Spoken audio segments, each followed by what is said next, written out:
चलिए तो स्टार्ट करते हैं। क्वेश्चन नंबर 5 क्या कह रहा है हमसे? Demonstrate the effect of temperature. Temperature, osmotic pressure, energy source कैसे इफेक्ट करता है प्रोकैरियोटिक सेल्स की ग्रोथ में।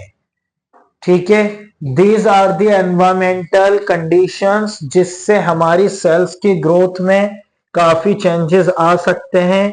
तो देखते हैं, चलिए। Demonstrate the effect of temperature, osmotic pressure and energy source on prokaryotic growth.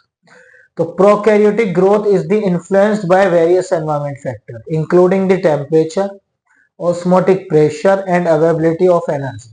Below is an explanation of how each of these factors affect prokaryotic growth along with methods to demonstrate effect. किसकी वजह से इसमें effect आते हैं? Number 1, effect of temperature. Temperature का वही क्या effect है, इसका प्रिंसिपल देखते हैं। Temperature effect the metabolism activity. ये प्रोकैरियोटिक सेल्स की किस चीज को इफेक्ट करता है? मेटाबॉलिज्म एक्टिविटी को इफेक्ट करता है। इन्फ्लुएंसिंग देयर ग्रो रेट, उनके जो ग्रोथ रेट है उसको इन्फ्लुएंस करता है। Different prokaryotic have optimal growth temperature, जिन ज्यादातर प्रोकैरियोटिक सेल्स का ऑप्टिमल ग्रोथ टेम्परेचर होता है, जो कि क्या हो सकता है? साइक्रोफायरस के नाम से जानते हैं। थ्राइव इन कोल्ड एनवायरमेंट, जो कि 0 से 20 डिग्री सेल्सियस तक होता है। सॉरी, मेसाफेलिस के नाम से जानते हैं, जिसका मतलब क्या है? Grow best at moderate temperature. Moderate temperature क्या होगा? 20 से 45 degree, which includes most human pathogens. ठीक है, इसी में ह्यूमंस के जो पैथोजेंस है वो कनेक्ट होते हैं। थर्मोफ्लाइस के नाम से जानते हैं इस टेम्परेचर को। देखिए, यहां जो टर्म्स है ना, ये टेम्परेचर के लिए है। साइकोफ्लिस टेम्परेचर इसके लिए यूज होता है अगर 20 to 45 डिग्री है तो मीसोफ्लिस कहेंगे। थर्मोफ्लिस कहेंगे अगर 45 से 80 डिग्री है। हाइपर थर्मोफ्लिस कहेंगे अगर 80 डिग्री से भी ज्यादा है। तो these are the optimal temperatures. Demonstration के लिए हमें किस किस मटेरियल की रिक्वायरमेंट होगी? सबसे पहले हमें न्यूट्रिएंट एगर चाहिए, इनोक्यूलेशन लूप चाहिए और प्रोकैरियोटिक कल्चर चाहिए, जिसमें इकोलाई हो सकता है, बैसिलस, स्टीरियो, थर्मोफिलस हो सकता है, और हमें एक इंक्यूबेटर भी चाहिए, क्योंकि किसी भी सेल, किसी भी एक्सपेरिमेंट को विदाउट इंक्यूबेटर नहीं किया जा सकता, क्योंकि जब आप उसका स्लाइड बनाएंगे तो आपको इंक्यूबेटर की जरूरत पड़ेगी फॉर द इंक्यूबेशन। तो 4 डिग्री से 37 डिग्री सेल्सियस पर यह होता है। इसका प्रोसीजर क्या है? Inoculate nutrient agar plate with the prokaryotic culture. Plate को क्या करना है? इंक्यूबेटर में प्लेस कर देना है डिफरेंट टेम्परेचर्स के लिए, जो अभी हमने ऊपर देखा।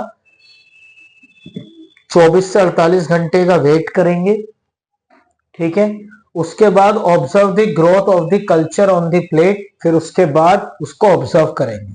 अब जब हम ऑब्जर्व करेंगे तो ऑब्जर्वेशन में हमें किन चीजों का ध्यान रखना है?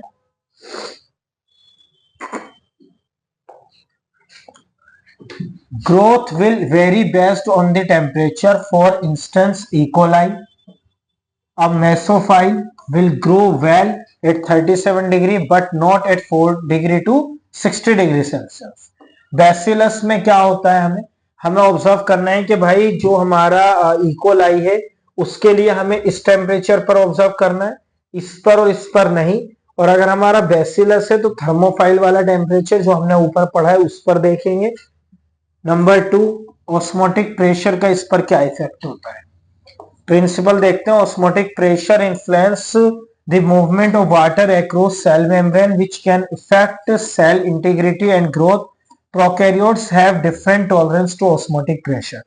तो हर एक प्रोकैरियोटिक का ऑस्मोटिक प्रेशर पर एक अलग इफेक्ट होता है।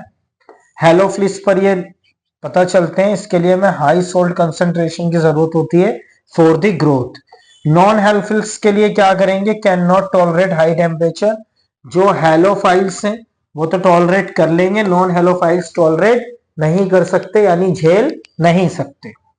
डेमोन्स्ट्रेशन क्या है? मटेरियल। इसको डेमोन्स्ट्रेट करने के लिए हमें क्या क्या मटेरियल की जरूरत पड़ेगी वो देख लेते हैं। सबसे पहले हमें चाहिए nutrient agar with various varying concentration, जिसमें सोडियम क्लोराइड, अभी हमने ऊपर पढ़ा था ना सोल्ट, तो सोडियम क्लोराइड चाहिए जो कि 0, 5, 100 और 15% हो सकता है, इतने तक। और इनोक्यूलेटिंग लूप चाहिए, प्रोकैरियोटिक कल्चर चाहिए, यानी उसके बिना तो आप देख ही नहीं पाएंगे ना। स्टेफाइलोकोकस एरस चाहिए हमें, जिस पर हम ये एक्सपेरिमेंट करेंगे। मॉडरेट सोल्ट टॉलरेंस होता है, और अगर हेलोबैक्टीरियम सैलाइन रम है तो ये हाई टॉलरेंस है, तो हाई टॉलरेंस में ये यूज होगा, लो टॉलरेंस में ये यूज होगा। प्रोसीजर क्या है? चलिए 4 स्टेप्स में इसका प्रोसीजर है। सबसे पहले न्यूट्रेंट एगर को प्रिपेयर करेंगे सोडियम क्लोराइड की कंसंट्रेशन में, इनोकुलेट करेंगे ईच प्लेट को सेम प्रोकैरियोटिक कल्चर में, फिर उसके बाद इसको इंक्यूबेट कर देंगे at an optimal temperature for the organism. उसके 24 से 48 घंटे बाद इसकी ग्रोथ को हर एक प्लेट पर ऑब्जर्व करेंगे। जब हम इसको ऑब्जर्वेशन के लिए माइक्रोस्कोप में लगाएंगे तो क्या होगा?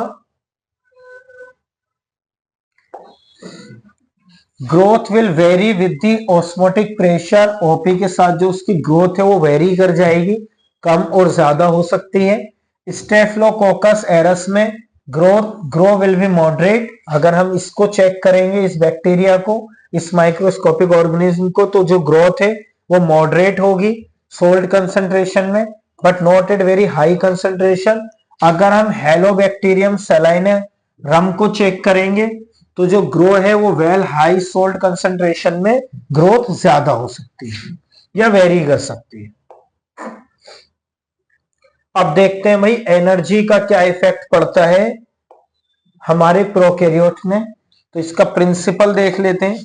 Prokaryotes require energy sources for growth which can widely they may use a organic compound heterotrophs और इनऑर्गेनिक कंपाउंड ऑटोट्रोफस। तो हेट्रोट्रोफ्स और autotrophs and some may perform photosynthesis. Prokaryotic में एनर्जी के लिए क्या होता है? देखिए 2 तरीके के हो सकते हैं, हेट्रोट्रोफिक्स में और ऑटोट्रोफिक्स में, और कुछ होते हैं इनमें से जो कि फोटोसिंथेसिस करते हैं, तो वो ऑटोट्रोफिक्स ही हैं।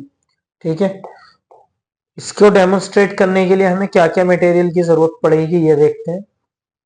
मटेरियल में सबसे पहले हमें डिफरेंट मीडिया चाहिए, जैसे ग्लूकोज, अगर एनर्जी की बात हो रही है तो ग्लूकोज चाहिए हेट्रोट्रोफ्स के लिए। इनऑर्गेनिक सोल्ट चाहिए ऑटोट्रोफ्स के लिए। इंक्लूडिंग लूप चाहिए, प्रोकैरियोटिक कल्चर चाहिए, इकोलाई चाहिए हमें हेट्रोट्रोफ्स की ग्रोथ को ऑब्जर्व करने के लिए, और नाइट्रोसोमोनास चाहिए ऑटोट्रोफिक की ग्रोथ को ऑब्जर्व करने के लिए। फिर एक इंक्यूबेटर की जरूरत पड़ेगी फॉर द इंक्यूबेशन। जब आप इसको रेडी कर लेंगे स्लाइड को, तो उसको सेटल डाउन करने के लिए आपको इंक्यूबेटर करना होता है, तो उसके लिए इंक्यूबेटर चाहिए। नेक्स्ट है प्रोसीजर, कैसे करेंगे? सबसे पहले इनोकुलेट डिफरेंट मीडिया को प्रोकैरियोटिक कल्चर में मिला लेंगे, inoculate the culture at optimal temperature पे उसको रखेंगे। Measure the growth by optimal density, वो कितने बड़े हुए हैं ऑप्टिमल डेंसिटी, ओडी की हेल्प से उसको ऑब्जर्व करेंगे। रीडिंग एट रेगुलर इंटरवल और observe colony formation on solid media. उसके बाद उसके फॉर्मेशन को वेट करेंगे और फिर उसको ऑब्जर्व करेंगे माइक्रोस्कोप में, तो देखते हैं हमें क्या दिखाई देगा। E coli will grow well glucose in broth. E coli बहुत अच्छे से ग्रोथ हुई है, but not in organic salt. Nitrosomonas will grow in organic salt. जो नाइट्रोसोमोनास है वो इनऑर्गेनिक सोल्ट में ग्रो करेगा, और ये इनऑर्गेनिक सोल्ट में ग्रो इकोलाई नहीं करेगा। Utilising inorganic compound as its energy source, तो जो यूटिलाइज करता है ये अपने इनऑर्गेनिक कंपाउंड को एनर्जी सोर्स के लिए। मैं आशा करता हूं कि आपको यहाँ पर पूरा ये हमारा क्वेश्चन नंबर 5 समझ आ गया होगा, और यहाँ पर आपका 303 असाइनमेंट हो जाता है खत्म। नेक्स्ट वीडियो में मिलेंगे 304 के असाइनमेंट के साथ।